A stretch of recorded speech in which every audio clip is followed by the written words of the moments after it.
The situation appears to be, at this moment, that war has begun in the Middle East. A squadron of F-15s took off not very long. It was called the Perfect War, a mission carried out with surgical precision. But ironically, many of the 366 Americans killed in Desert Storm were victims of friendly fire, a term invented by the Pentagon to explain that in the frenzy of war, we sometimes kill our own. Since we began as a nation, we have gone to war 12 times. We have lost nearly 2 million lives, and we have left many of our soldiers behind on the field of battle, bloodied and scarred, drunk with dark images, neglected and angry, in need of help. The way I live now is like I lived back in the jungle. 15 years later, look at me. This is where I live at. Send me a postcard. This is Shad Meshad's world, born out of the ashes of the Vietnam experience, the result of decades of commitment, caring, and action. The bottom line is that we're right amongst thousands and thousands of Vietnam vets that are homeless right here where we're standing now, and nothing's really being done per se for their situation. They pump the stuff into you like country, God, flag, and all this.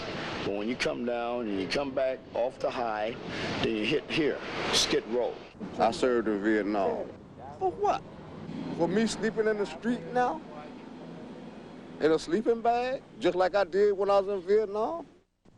There are effects of war. And, you know, once you understand that, then you deal with all the idiosyncrasies, all the inequities, all the prejudices, all the denials. And those are the things that really our foundation is battling with.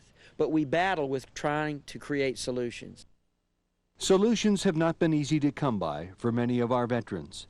Since they have come home, some have gone from battlefield The next thing I knew, I was flipping through the air. to battlefield, And I could hear everyone screaming and heard myself screaming. from fighting the enemy to fighting the government. And I thought they'd fix me up. And I didn't think they'd be amputated.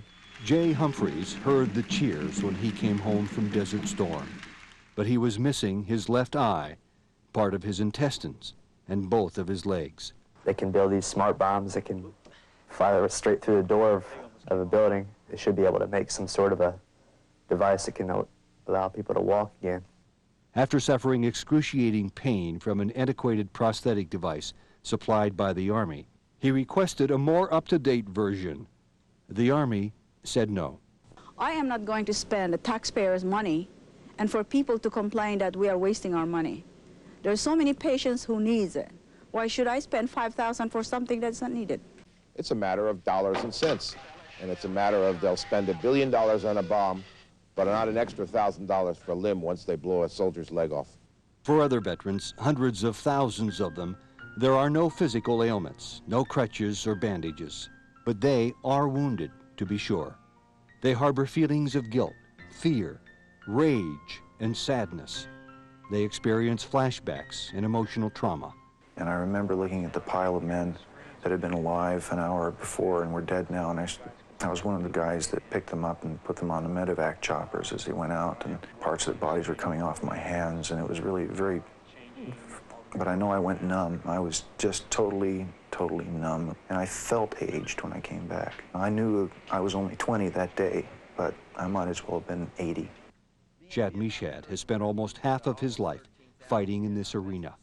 He has acted as therapist, friend, and confidant to thousands of troubled soldiers, and he has helped dispense sanity from the jungles of Vietnam to the battlegrounds of Watts.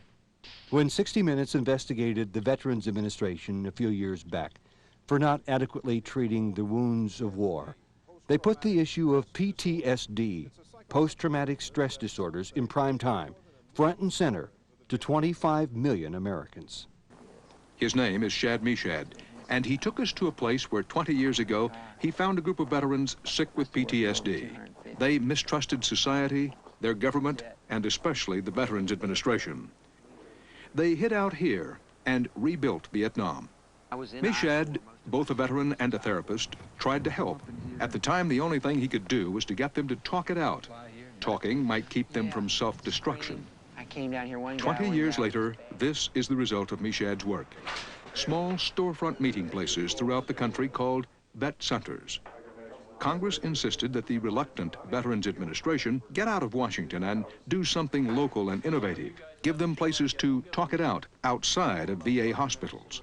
One thing you have to understand is the VA as an entity has never liked the Vet Center program. It's an insult, basically an embarrassment. The VA's established routines and procedures couldn't include the new therapies required to treat PTSD. Meshad explains. I mean, it was jammed down the VA's throat. I mean, literally, it was stated that it would have been better to put the Vet Center program under forestry or agriculture, as funny as that may sound, for the logistical support that we needed to get started. And we were a little $20 million plus program that took care of all the Vietnam vets. And here they've got a $24 billion program that couldn't address Vietnam vets. As executive director of the VVAF, Meshad has taken the lessons from the bureaucratic nightmare of the Veterans Administration and designed a more efficient system to deliver services to the veterans who need them. Without the private monies coming in, the whole thing falls on the lap of the government. And the government doesn't do a really good job in efficiently and quickly providing services. I mean, we could have put in for a grant to the National Institute of Mental Health and heard 12 to 18 months later about doing a workshop on returning warriors. And with the VVF, it took how long? Well, it took about 72 hours, actually, from the time I talked to Shad to the time we were standing in front of an audience of people that needed to hear the kind of information that we had to give them.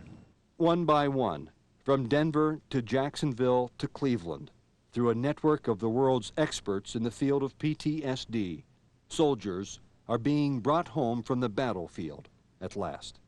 The Vietnam Veterans Aide Foundation is really a remarkable foundation in the sense that here is a private foundation that's championing the cause of the underdog. They're really providing an advocacy for veterans who are either disenfranchised in our country or who are homeless or who need assistance of many types. They need a foundation like VVAF because they don't have anywhere else to turn.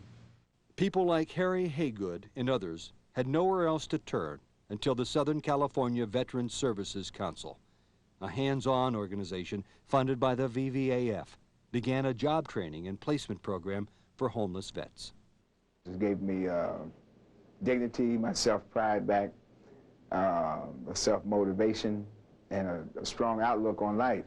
I always wanted to, go back to school and get some type of training, technical training or skill. And being homeless is real difficult to attend school if you're on the streets. This program has housed me until I complete my training. Well, you can't get to solutions dealing with issues like readjustment, dealing with traumatic experiences overnight. There's no quick fix. And I wish that there had been someone, anyone, that could have done something to help me a long time ago. I wouldn't have hurt myself, and I wouldn't have hurt the ones that are around me as much as I have. People's lives are at stake. The problems that come out of a war can lead to depression, can lead to suicidal ideation. We know this. So what Shad is doing and the VVAF is doing is raising money to provide opportunities and ultimately saving lives. There's no question about that. And you've got to show you can make a difference, and you've got to be up front. It's not like you do this and this person's cured or this situation's fixed, but it's the beginning. It's a process. And we really provide that opportunity. What all these things say about Shad and about the Vietnam Veterans Aide Foundation is that they have a very unique role to play. They fill in the niches. They fill in places where either no one wants to go or that no one legally can go. And they put a heart and soul into it, not just regulations, not just laws. And as a result, they can provide the kind of services that you can't find anywhere. Theologians, philosophers, and great thinkers throughout history have all warned us of the disastrous effects of war on the human spirit.